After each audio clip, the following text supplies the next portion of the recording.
Welcome, everybody. Thank you for tuning in. This is Hear Her Sports, and I'm Elizabeth Emery. I am so excited about this episode and am extremely honored that Ambreen Tariq agreed to be on the show.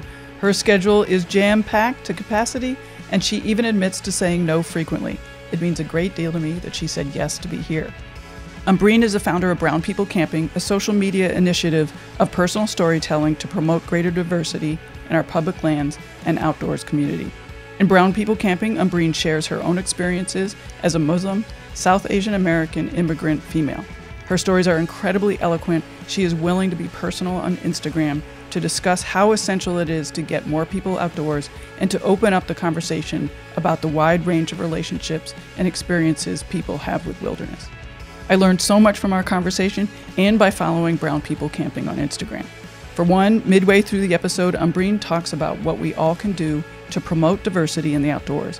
Where to start, she says, is to acknowledge that there is in fact a problem. She says way more than that, so definitely stay tuned. And on a less serious note, Ambreen and her husband love to cook outdoors.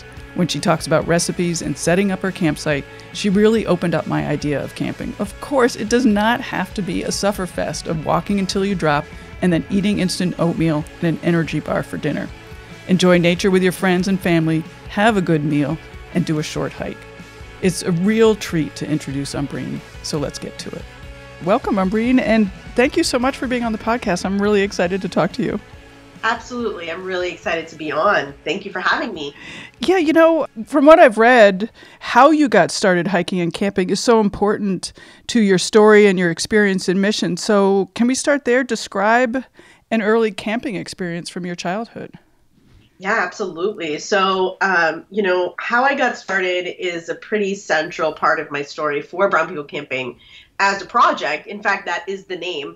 My project is so much more than camping. It's about just promoting the outdoors for everybody. But it's called Brown People Camping because that was my exposure to the outdoors. And the story is that, my family and I, we moved to the United States when I was young. I was almost 8 years old. And we were sort of struggling immigrants, and part of learning about all things American, which was learning about grocery stores and the public transportation system, also included holidays and seasonal traditions that happened in Minnesota at the time. And, we had moved to the United States when it was winter. So the minute spring hit, everybody in Minnesota just really hit the outdoors. It's such a big part of the culture there. And camping is a big part of that. So as my parents were learning all things American, we saw it as being American. Getting outdoors, experiencing the outdoors was a part of our American life. And so we kind of pieced together a couple tents and sleeping bags, and we just went outdoors. We didn't really know what we were doing, but it was really such a joyful part of a very difficult transition in my life. And so that was my exposure at the time. And as I got older, it became harder and harder to go outdoors. But after I got married and my husband and I, we've settled in the DC area, I wanted to make that a part of my lifestyle. Having tasted that before, having had that positive exposure before, it was really important to me. So when I got back outdoors, it kind of shocked me that, in the decades since I had been outdoors, when back then to me it was just all white people, there was such a lack of diversity, but that didn't seem odd to me because that just came as part of my experience as an immigrant, right? But now getting back outdoors, it still looked exactly the same while so much had changed in America and so much had changed in my life, and it shocked me. And so now being an empowered adult, a grown woman in this country, it became really important to me to talk about that, to ask, why is it that there aren't more people who look like me outside enjoying the experiences that I was having the pleasure and privilege to experience? So that's really at the crux of how I started my project, and I've really just gone from there to tell more stories, to promote diversity in the outdoors, to, help share experiences of authenticity, that it is whatever you want it to be. You're not mimicking some abstract behavior in the outdoors. You're not trying to be John Muir. You are who you are. Your family can enjoy whatever they want to enjoy in the outdoors, and it is for everybody. I love how you said that the outdoors is whatever you want it to be. And it doesn't have to be some fancy pants trip or, it doesn't have to be far away. That's so important. It absolutely is. And, and that was also another really important experience for us because, again, like I said, when we had first gone outdoors, we were mimicking what other people were doing, but we were still doing it in our own way. Like my mother cooked our own traditional foods in the outdoors. We sang our songs. We still had our own traditions. Even as an adult, I found it really hard trying to communicate my love for the outdoors with others, whether they went outdoors or not. I kept hitting this wall where people would say, I don't understand. You keep talking about how you love the outdoors, but you're car camping. That's not really camping. Or you're not even building a fire from scratch. You're using a lighter. Or there are all these really strange comparisons that we all have built in to our understanding of what it means to be the outdoors. We don't know where it came from, and we don't know why we constantly judge each other in that way or tear each other down. It makes absolutely no sense. So it became really important to me through Brown People Camping to talk about that, to talk about why is it that we do this to each other, even if we don't have any ill will. It's this very normative behavior that people do to try and minimize other people's outdoor experiences because for some reason we've all espoused this understanding that being outdoors means being this very extreme, masculine, minimalist person. And if you don't fit that, you're not outdoors. And that, to me, is a very destructive and dangerous concept to promote because that means that we cannot help more and more people connect with the outdoors. And that means if there aren't those people connecting with the outdoors, we're going to have less and less people standing by to protect it. That's so interesting. As you were talking, I was picturing this white dude with a beard and a plaid shirt fighting bears or something. Right? I mean, isn't that what we all picture? And it's just always you only did a 2-mile hike. You only did, a 2-day trip. It's always something. There's always going to be something to minimize someone's experience with. And I have experienced this personally from friends, from family, from allies, people who have no ill will even. We just do this. We have this knee-jerk reaction to define someone else's minimalism. And it's so unnecessary. And so that's another huge part of my project, other than just talking about diversity, which is also important. There's so many overlapping issues with accessibility and authenticity in the outdoors. To allow people to experience the outdoors and have creative confidence to explore it in their own way without minimizing it or defining it for them is really, really important for us. I want to go back to your parents. I mean, I think it's so interesting. I mean, prior to coming to the U.S., had they done any stuff outside? Was that part of their normal life? Yeah, absolutely. I mean, in India, we have an outdoor culture. There are parks, there are open spaces. We don't do camping. Camping is not something, it was a very foreign concept to us, right? And it goes back to a lot of, I think, immigrant communities too. It's well, why are you going camping? We left that lifestyle. We left having to sleep on the ground. Why are you choosing that now, right? And so it's this very odd concept of returning back to a minimalism that for my community and my culture, we were leaving and we were trying to grow past. And so, but for my parents, we have had an outdoors culture. My uncle in India used to go hunting. That was how people camped back then when it was part of a process to go hunting or things like that. But outdoors is a really big part of our culture in our home country, which was going to historic sites and parks and these beautiful places. But it was sort of a day experience with picnics and around family and culture. And so that was outdoors to us. So it was a very natural transition to try public parks in America, but camping was absolutely new to us. But I really appreciate my parents' sense of adventure. And it's not that much of a leap if you think about they left behind everything that was comfortable and normal to them. So I think exploring camping was part of the process. It sounds like you remember a lot about the process of coming to this country. Yeah, it was a very formative time in my life. I remember the details from the day that we landed. We moved to America in 1991 in early February. I remember even just landing that day and seeing blue lights as we hit the ground in Minnesota. I was so excited to see snow. And when I saw snow for the first time, it was gray and, the disappointment of it all. It was a very, very formative time in my life. So I remember a lot of details around it. And the hardships were fairly instant in, from landing to living to transitioning, with bullying and learning everything new. And that's why the outdoors is such a special time in our lives, is because when we got out there, in a way that sort of fed my project. Was we were isolated in the outdoors. It was all white people out there. They didn't really interact with us. They didn't talk to us, but I definitely noticed that there was a sense of family in the campground that we didn't belong to.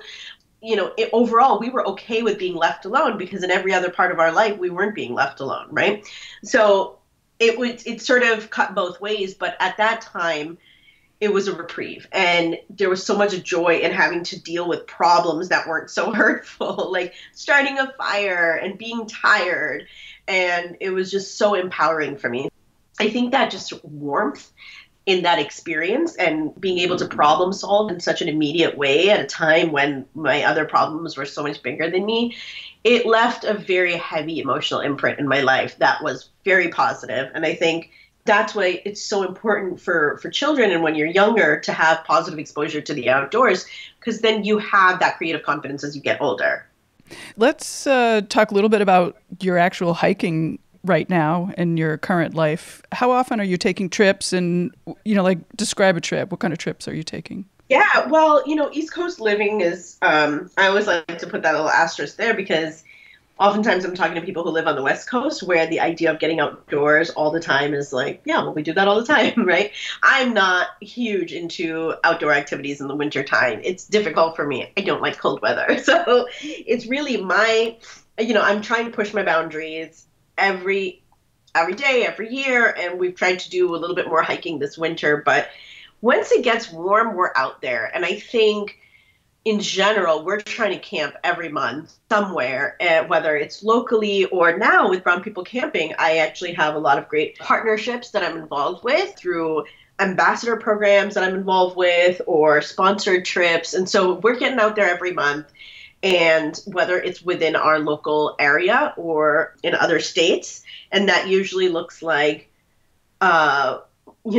locally we do a lot of car camping because that's accessible to us. So we'll go in Friday, we'll leave Sunday, and we're just cooking up good food at the campsite, and we're hiking at local, in state parks. But when we're traveling for sponsored trips, it's much more experiential and storytelling about, like, I'm an ambassador for Airstream. I'll give you an example for that. And that's just such a fantastic opportunity for me, because we get to learn how to haul an Airstream trailer and just life on the road. It's just so incredibly different to live the sort of trailer RV life.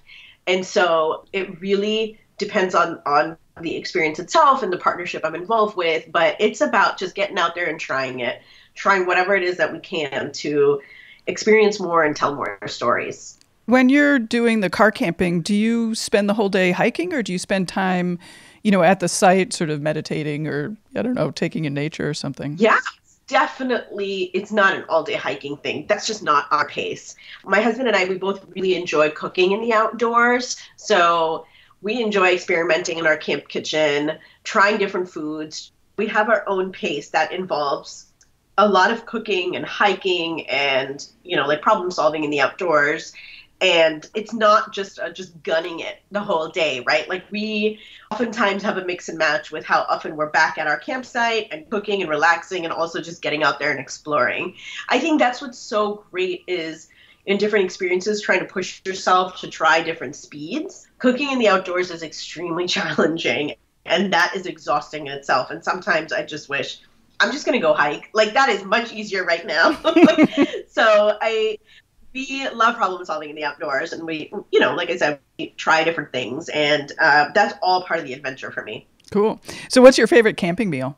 So one of my favorite camping meals, which is really, really easy, is preparing a marinade at home, packing it up, and getting some meat on the way. And then we marinate the meat on the way to the campsite. We get there, we get the fire going, and we make tandoori chicken.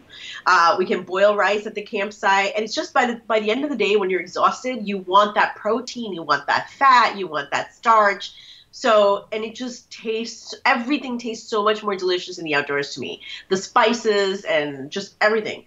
And then we'll grill up corn with chili pepper and turmeric and a little bit of like lemon salt. Just thinking about it makes me hungry right now. Sounds good. And what do you carry with you to eat while you're hiking? I think that I learn a lot from others, right? Which is nuts and snacks, and sometimes it's just a PB&J and water. Like just try to get out there, beat that sun, get out there. We're not. Um, I feel like we have a lot more to learn about backpacking meals than as much as I focus on full-blown camping meals. And I love that. I love that having those types of goals of what's lightweight, what's going to meet my nutritional needs and keep me energized. But everything for me has to have flavor and spice in it. So I'm always working on that, whether I roast nuts at home with spices or I'm grabbing some trail mix along the way, just always trying to balance something to look forward to when you take that break. Right, right. And how are you learning all this stuff? I mean, how are you preparing for your trips and learning how to pack your bag and, learning what to bring and what not to bring and that kind of stuff? Yeah. I love learning from other people. In the beginning, when I didn't really have an outdoors community, we were doing just a lot of Google searches. But now, the privilege of having run this project for a little less than 2 years, I have developed that sort of outdoors community I've been searching for my whole life. So now it's this fantastic way of learning from each other, whether it's on social media, whether it's through my followers or the people that I follow, or just a friend circle that I've developed. Like in any other community, you have a network, and I'll throw my questions out there saying, hey, what do you take? Like I just had a trip with some girlfriends that I've gotten really close through my project. And so in planning for that, and that trip was all about the go. Like we were hiking from sunrise to sunset. So that for me was learning, what do you eat on the go? How do you have a full lunch? And so I love asking people these questions now and being very okay with being vulnerable and saying, I don't know this. Whereas in the past, I was not comfortable being that vulnerable and showing how little I know because I just felt judged. And now I think having developed this community, I have the confidence that comes with having a support system and not feeling judged or feeling insecure about exposing that. So that's just so great now, is just to be able to ask people. Right. You talked about hiking with your girlfriends or some new girlfriends. How is that different from hiking with your husband? So I've always shied away from group activities because I've always been so self-conscious about, not being able to keep up. And oftentimes that also comes with being a photographer, right? Like what I love to take photos. That is how I experience the outdoors. It's not something that's getting in the way of how I experience it. It is how I experience it. I love it. And so I'm always self-conscious because I'm stopping to take photos. I don't want to slow other people down, just interrupt someone else's experience. And what was so fantastic about doing this girls trip was that we're all sort of photographers in our own right. And so it was completely different because it was a social experience. It was a sense of sisterhood, and it pushed me to experience the outdoors in a social way that I normally don't. I really loved it, and I definitely want to try it more. Cool. And how do you feel about less than ideal weather when you're camping or hiking? Do you know what? I love it. I love it. I absolutely love it because those are the moments that I feel tested, like truly tested, because it's one thing to say, I love being outdoors when the sun is shining, but there are no greater lessons for me than when the weather isn't cooperating. And those are the moments that I feel most accomplished because we were either able to solve a problem in that weather, in the best case scenario, or just kind of survive the weather, stick around, plant your stakes in, and wait out the storm. And in any of those situations, it's a sense of accomplishment that's really hard to understand in your civilized life, where you have an umbrella in a building, right? And those are always the moments that I feel the most proud of myself or my husband and I in trying to figure out how to bear that storm. Right. And so that leads to another question. What does adventure mean to you? Gosh, that is such a fantastic question. For me, adventure is not about anything extreme, but more about conquering every time I doubted myself and not being able to do something. Like literally, I always think I cannot hike that distance. My body is not meant for that. I just cannot take on this level of discomfort. And so for a lot of people, I think adventure is this trip far away. And for me, it's literally just pushing myself outside of my comfort level and challenging my own I can't and I don't. What are some of the biggest lessons that you've learned since you've gotten more involved in camping? Well, as a person of color and someone who's very aware of the lack of diversity in the outdoors, it's not easy to always feel comfortable and safe out there. And some of the biggest lessons I've learned is that it's okay to live with that fear and anxiety, and that I don't want to let that stop me from experiencing the joy that I love in the outdoors. We've definitely been in situations where we don't feel 100% comfortable or safe, or because people have either overtly or not so overtly made us feel out of place. But it's very important for me to push past that and try and share with other people that it's okay to push past that fear, because there's such a beautiful and joyous reward on the other side of that fear. Mm-hmm. That was a great segue to talking a little bit more about diversity and your mission to increase diversity. Can you start by maybe just giving us some data about, the participation levels of brown people and white people?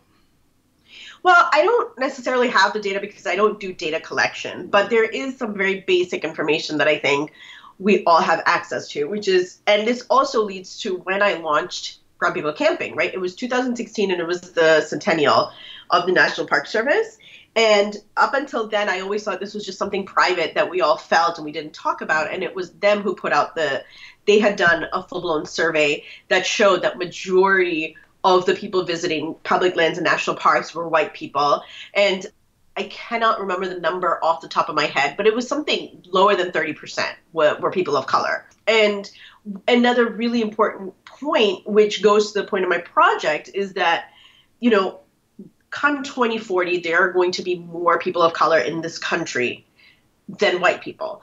But the demographics in our environmental groups, in our public land conservation spaces and agencies, none of those are keeping up with those demographics. So it's very, very important to me and, everyone else in this movement for diversifying the outdoors to push for the fact that we need more people to connect and have this sort of genuine, authentic relationship with the outdoors so that they will feel invested enough to stick around and advocate for it and protect it.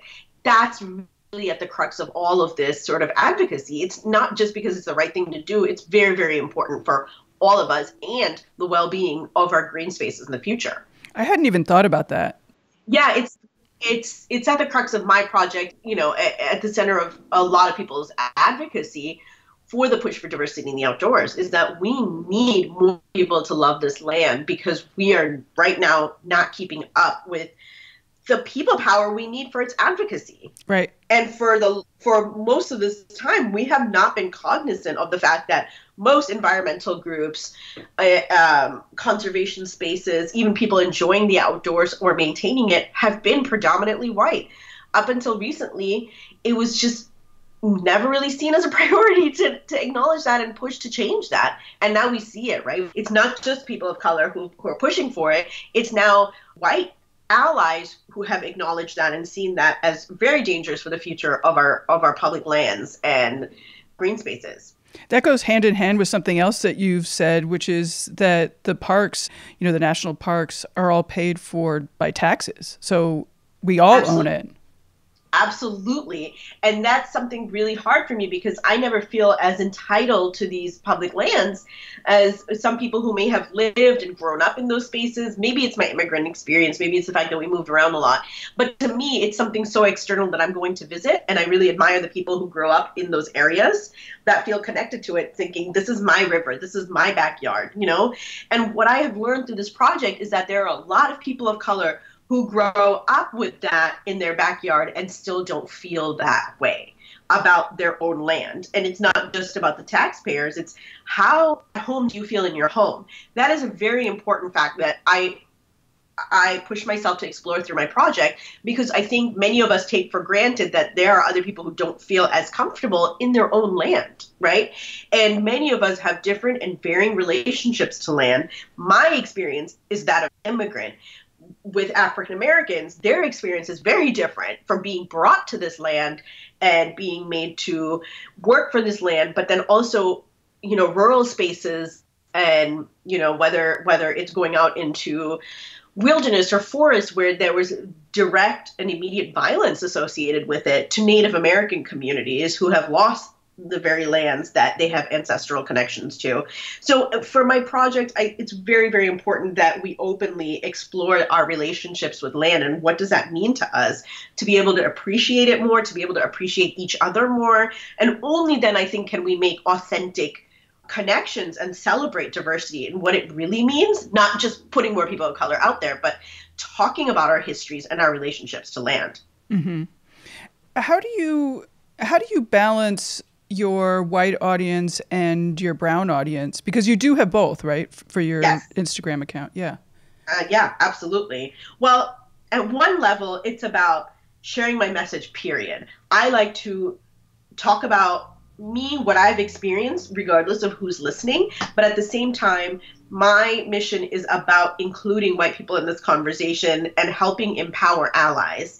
I think there is value to having community spaces just as much we have mixed ally and advocacy spaces. But for me, how I balance is that I want white allies to know what is it that we're experiencing in the outdoors. So it is an empowerment space as much as it is a teaching space, but only in how much someone wants to take on sharing about themselves. I'm sharing about myself to connect with other people, and others are learning from my experience, but they also share back as well. And that all is important to building a movement where we're all allies and advocates for each other. And that's really, really important. What have the barriers been that you've discovered through your movement for brown people wanting to camp and to get out in the outdoors?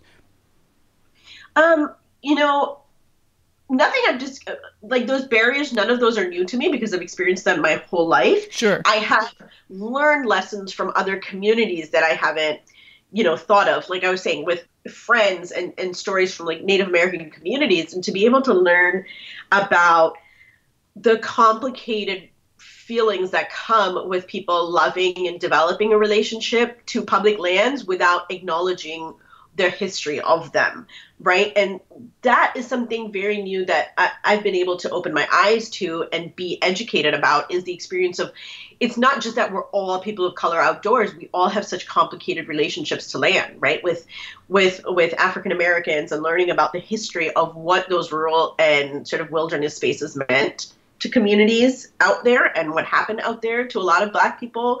So those have been something I haven't known personally because it's not part of my community narrative. And it's been really important for me to be able to open my eyes to the other experiences and learn how to be an ally in the same space where I'm also an advocate. Right. And have you discovered barriers for your allies, your white allies, for getting involved? That's a really interesting question, because the point of my project is to learn from each other and have those difficult conversations. And I feel like I don't understand what their barriers are to not have those conversations. I feel like we are all empowered to be able to acknowledge these things. I think what could be a barrier in growing empathy is maybe not knowing someone like me, but that's exactly what my platform and other platforms are about, is to be able to connect. So, I think it depends on what it is, what kind of change it is you're trying to make. And I really don't think about the barriers that exist to promoting our community and movement. Right. It's such an interesting topic of how to open up the conversation. Yes, I definitely think that there are challenges in understanding other people's experiences, and that goes for everybody. But in that responsibility, we have so much privilege, especially in this day and age, to connect with other people of different experiences, to read, to engage, to talk. And I always think of solutions much more than I think of barriers. So I think that's why that question trips me up a little bit. But I've taken my story and I've put it out there, and I'm connecting with other people. And I think if I can do it, anyone can do it. Okay, so let's take it from the other side. What are your solutions? Well, people always reach out to me and ask me, what can I do more to promote diversity in the outdoors? There are many, many, many organizations out there that are doing fantastic work. And they include, whether they're actual brick and mortar organizations, there are also social media groups and influencers just like me, right? And I think the absolute first place to start for anybody is to acknowledge that the problem exists. I've come across many people who push back against me denying that the problem exists. So for me, I'm starting at step number one. You need to understand that there is absolutely a problem of diversity in the outdoors, and why is it important for us to solve that problem?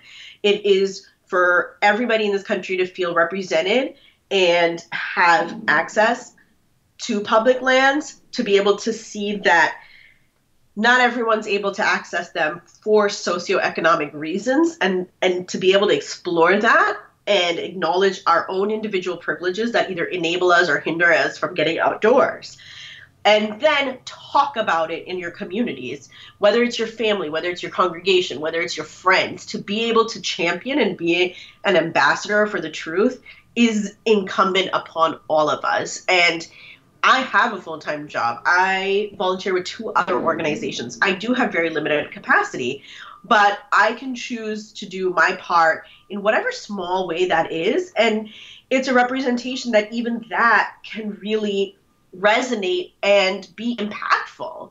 That for me, I have very great friends that put much more sweat equity into their projects. They do representational work where they're profiling other people of color in the outdoors to show greater representation. That work takes so many hours. Mine is about my story, carving out content about my narratives, what I've seen, what I've experienced, and then going from there to build a dialogue. There are so many different ways that people can do this. You can be creative. And for me, I believe this wholeheartedly because this is the point of my project. All it takes is your voice and your story. And you are an advocate for the truth in whatever capacity you can lend. I think it's so interesting you mentioned that it's your Instagram account and your project is about you. I mean, in a way, that's harder. I mean, to admit, as you mentioned earlier.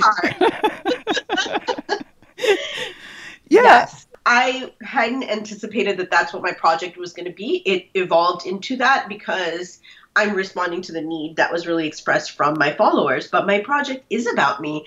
It's about sharing very intimate details about my experiences and my perspectives, and really just the more vulnerable I am and put myself out there, the more response I get, and I'm able to have these sort of genuine engagements with people.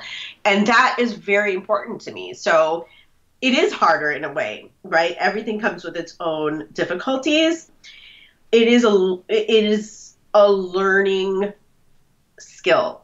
It's something I'm just constantly trying to refine, how truthful I can be.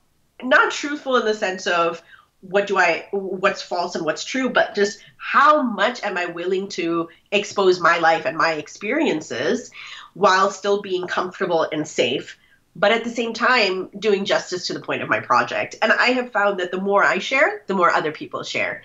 And it's been such a wonderful exercise in just basic human empathy. That really is what kind of sets my project apart, is that I'm able to share something very private. And if someone wants to engage with that experience, they engage with me and we have a dialogue. And that's what's been so fantastic to see.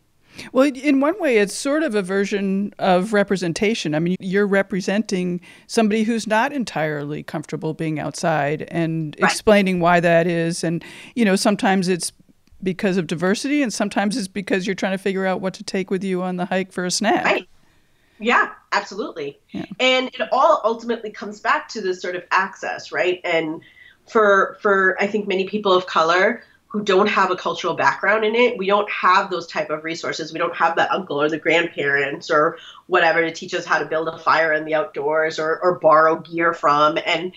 And with social media, we're really creating that network now, and it's beautiful to see that. Yeah, I mean, if you think that everybody has to be that white guy with a beard and a plaid shirt fighting a bear, you're not going to go outside. Right. And most of us have internalized that belief because it's perpetuated in our media, in our art, every time you think of someone who's quintessentially outdoors, it always goes back to John Muir or Edward Abbey or, Teddy Roosevelt. We are socialized to believe that the outdoors is something that needs to be conquered. or protected in this very paternalistic way. What I want to do and what so many other people want to do is say we are all people who love the outdoors, whether that's a cookout with your family in the park where you go, every year, or whether it's gardening, or whether it's walking your dog, or whatever, whether it's biking, whatever it is, as long as you're outdoors and experiencing natural elements, you love the outdoors. So let's change that normative, limited perspective of what it means, because then we just tripled our community of outdoor lovers. Right. How does gender fit into your discussion and your project? Well, gender, I think, is right there in that conversation where, when we're talking about these extreme perspectives of what it means to be outdoors, they are very masculine perspectives, right? They're very much focused on conquering and being extreme and, measuring your physical strength. And I have found so much community and so much power in spaces where women are redefining what it means to be outdoors, where women are promoting and owning the feminine outdoors experience, because that is my experience. And gender is a part of how I see the world, because I am a woman of color and my experiences are shaped by that 100%. I love to reflect on that. And being able to push myself and feel so accomplished in things that I haven't been socialized to view as my skill set. And that is so powerful and empowering to me. Mm-hmm. Yeah, I agree. Like learning how to get out of a scrape. Yeah. Right. And just to redefine everything, like whether I believe it or not, there's still social values that have been instilled in me that are really hard to upset. And I absolutely love experiencing the outdoors, because no matter how it is that we're socialized, when you're out there, when I'm out there with my husband and that sun is setting, we have several things that we need to get done. And so whatever it is that we believe, we need to work together to get that fire going, to get that tent up, because we only have 15 minutes left of light. And that sort of urgency, that sort of really our basic needs, and how wherever you come from, or whatever it is that you're doing out there, everybody has a role to play in making sure that we have a full belly and a warm place to sleep at night. And that is empowering. Right, right. It was Martin Luther King's 50th anniversary of his death recently, and you have a really lovely Instagram post about that. Can you talk about that anniversary and what you hope for in the next 5 or 10 years? Yeah, that I am not blind to the fact that as a person of color, especially as an immigrant, coming into this country and growing up at the time that I have, that regardless of whatever my issues are and that I continue to struggle with civil rights issues, I'm the beneficiary of so many people of color, including the African American community and other communities of color from, in the 1960s civil rights movement, that we are the beneficiary of many, many civil rights privileges. And as a beneficiary of that, as an individual, I see it as my responsibility to continue to fight for that, because I am benefiting from the labor of others, right? And that has always been personally very important to me, to see that as a trajectory and to see ourselves as individuals as being responsible for continuing the sacrifices of others. And, it moves me to think that there are people who have died in this fight for the betterment of all in this country. And so I don't take that lightly, and I like to reflect on that as a responsibility as an American. And I actually am very patriotic person. It's something that's very central to my identity, right? As a Muslim American who really sort of came of age post 9/11, my relationship with patriotism is very loud. And I am very grateful to be in this nation. And I also see it as my American right and duty to continue to fight for its betterment for everybody in this country. That's why my project, Brown People Campaign, is so important to me, is because land is a reflection of us, and we are a reflection of our land. And if everyone isn't able to access and enjoy it, there's a problem there, right? And so it's something that is personally, emotionally, psychologically very, very important to me, to work in coalition and in movement with others to continue to push for equity and representation and access to our public lands. That's awesome. We've talked a lot about individual goals and missions, how do we convince business to recognize that, representing a greater diversity makes monetary sense? By showing it, right? By getting out there, and I think I'm in a position of privilege with my project and in working coalition with others to show that it's not just us brown people who care about this. There are allies and other communities that have expressed and are shouting from the rooftops that diversity in the outdoors is important to us. And by including more people and allowing more of your customers, if you can see my air quotes, you have so much to gain by welcoming and encouraging and empowering more customers to experience the outdoors. It really is the bottom line. And industry in this community sets a very important standard and precedent because there's so much signaling done with marketing. When you only see thin white women or, thin white men in advertisement again and again and again, you don't feel represented in an activity that maybe you want to try. And it's this just constantly like the subconscious signaling of you don't belong here if you already feel out of place. So it's very important to me and the other people that I work in coalition with to disrupt those images, to put ourselves out there, to put other people of all bodies and genders and identities out there to disrupt those consistently homogenous images that are disservice. They're a disservice to so many diverse communities who've been out there or who want to get out there and are not represented in these images. And industry has a crucial role to play in stopping the perpetuation of this misrepresentation. And that goes back to my whole point about authenticity in the outdoors. It's not simply about replacing a white face with a brown face. It's about representing real Americans doing real activities in the outdoors. It's about showing those cookouts. It's about showing your family camping trip. It's about showing whatever it is that us real people are doing to enjoy the outdoors. And if we don't feel represented in this marketing, we're not going to be drawn to identify with it. And that's really, really important that we stop limiting the outdoors to these sort of aspirational advertising gimmicks versus representational advertising. And I always say that to any brand that I'm talking to, is it needs to be more representational than aspirational. Sure, maybe maybe if there's a homogenous group of people sitting around a conference table, maybe you all think that it would be great to put another person climbing the peak of, Mount Kilimanjaro as a great way of advertising your products. But what if we actually were more representational? What if we showed real people just enjoying their families in the outdoors in any number of ways that families and working people do in this country? How about that? Well, you know what that would take is some brown people at the table and some women at the table. And real people who have jobs and kids and are balancing bills and very limited leave, right? Like, let's just be real. So interesting. It seems like you have good relationship with your sponsors. I absolutely do, because my project is about working with the industry. Everybody has a role to play. And at the end of the day, I understand that a company cares about its bottom line. And for me, it's really simple. You will get more money if you include more people. Like, period. Who have you ever known to say, I'm not going to shop there anymore because they put brown people in their advertisements? No, it doesn't work that way.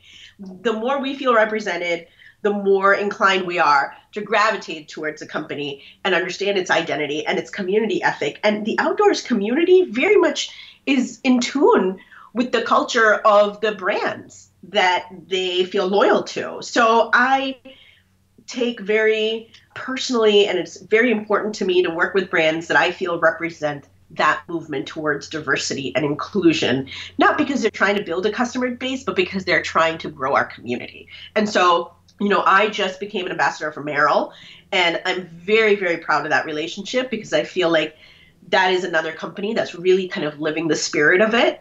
And it is very important to me to work with companies to push for that. I can't just say, hey, you need to do this.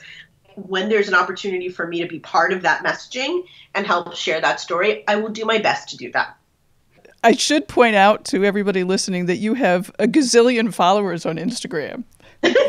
Hardly. 15,000, that's a lot. 17,500, thank you.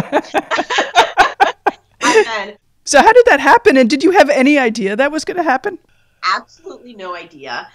Absolutely no idea whatsoever. I have no professional experience in social media. I am a very proud and humble public servant. I work for the federal government full time.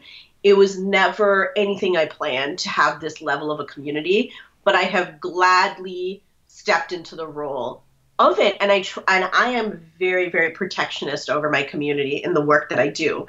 When I'm approached, whether it's for sponsored content or whatnot, anything and everything, I think about the lens of my reader. Does this make sense to the average person who follows me and engages with me in my posts?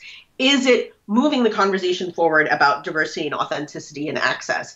If it's not, and someone's going to pay me $50,000 to promote a backpack, it's just not going to happen. Well, maybe if it was $50,000, but it's because I often and I regularly acknowledge the fact that I am a person of great privilege. I have the privilege of having a full-time job and a paycheck. I am not running brown people camping for a profit. In fact, I'm taking money out of pocket and using paid leave to do a lot of these activities. I'm learning the hard way that I do need to cover my costs, but I do have the privilege of being able to do this. And so I want to stay true to the mission of it. And I think for whatever reasons, that is drawing people to our community. And I'm going to just keep doing what I do and hope to be, I say representational, but I'm very clear that I speak for myself. I don't represent all people of color or all immigrants or, all Muslim Americans. I'm talking about me, but I also acknowledge the fact that there are a lot of other people out there who identify with what I'm saying and who have gone through very similar experiences. And so in that sense, there is clearly a demand for this type of community conversation, and we are having it. And if more people feel welcome in that space, then I'm doing my job. I encourage everybody to check out your Instagram. I mean, your posts are so well written and beautiful. It's just fantastic. It doesn't surprise me that you have as many admirers as you do. I appreciate that so much, Elizabeth. So you mentioned a couple of times that you have a regular job, full-time job. Tell me more about that and how you're balancing that with all the time away. And yeah, I don't know. I don't know. I just take it day to day. Again, like I said, I feel like people who have kids are probably often like, it's because she doesn't have kids, And I think that's a big part of it is I love my full-time job. People always ask me, do you think you'll quit and you'll do this full-time? And I say, no. That's the whole point of my project is that we can celebrate the outdoors and we can be advocates and we can have our passion projects and it doesn't have to be full time. And I try and build my project and the engagements that I take on really every time I think about my capacity. Is this something I can work on and produce in a responsible way to the person who's asking me to do it? And if I can't, I say no more than I say yes. And I always try and communicate that it's purely because of capacity reasons. It's a learning lesson. The first year I took on way too much and it absolutely impacted my personal life and our marriage and how much time I was spending on my phone or, it is like anything else, a learned skill. And so I'm really grateful for my husband and the partnership that we have. Because I say he's my silent partner in the sense that while I'm talking about it and I'm doing these engagements, it absolutely impacts him and our life together because we have to take time apart and do these projects. And so it impacts my life wholly and completely. And the responsible thing to do is to manage capacity in the right way. And I'm learning that. Oh my God, I love that word capacity. I'm going to borrow that. That is my golden rule is, am I at capacity? If I'm at capacity, and I give this, I always suggest this to friends and other people I talk about. For a lot of people, I obviously am not the only one who's doing this. For a lot of people who are in social media or other forms of advocacy, I say, make a list of all the engagements that you have right now, whether you're an ambassador for someone, whether you're creating content. And if you feel overwhelmed, you're doing something wrong because this is supposed to be fun. So if you take something on that's new, you have to make sure that something else came off that list. because if you are overwhelmed, you are going to burn out, and we need you around more than we need you to take on another project. Wow, that's so smart. Such smart advice. Does your time outside fuel your work? 100%. I've been doing this longer than I've been doing Brown People Camping. I've been outside. I've been trying to promote the outdoors long before I started this project. And it absolutely does. I think a lot of women in the workplace can identify with feelings of frustration and how to maneuver just some cultural barriers that we have. And for me, being in the outdoors has always filled me with a sense of empowerment and sense of self. And just like that immediate gratification that I look for in every other part of my life, right? And it is very important to me to have those wins to balance out with other journeys and struggles and challenges that I have in my regular life. And I think that goes for everybody. Right. That's great. So you've certainly been passionate and fired up about this whole conversation, and I really love it. Is there anything that we haven't talked about that really gets you going? Really gets me going is that when my dogs start barking when I'm on an interview. So I haven't done that yet. So we better wrap this up before they do. Yes. It has been such a pleasure talking to you. I love your energy and your mission. So thank you for taking the time. I really appreciate it. Thank you so much. Thank you for everything that you do. I appreciate being included in this conversation and everything that you're doing to promote women in the outdoors. So thank you. Well, you're welcome. Thank you. And I hope to talk to you again soon. Absolutely. Have a great day. You too. Bye-bye. Okay, bye. Thanks to you for listening. Tell your friends about the podcast. Spread the word about fantastic, strong women speaking up and doing amazing things. Please subscribe on iTunes and encourage people you know to do the same. It really does help more people find the podcast. There are some fun episodes already in the can, so keep listening. Thanks to Agnes Studio, the blog, She Rides Her Bike, Gold Mines, and Leap Strategies for super support and partnerships. I'll be back in 2 weeks with another episode. Bye-bye.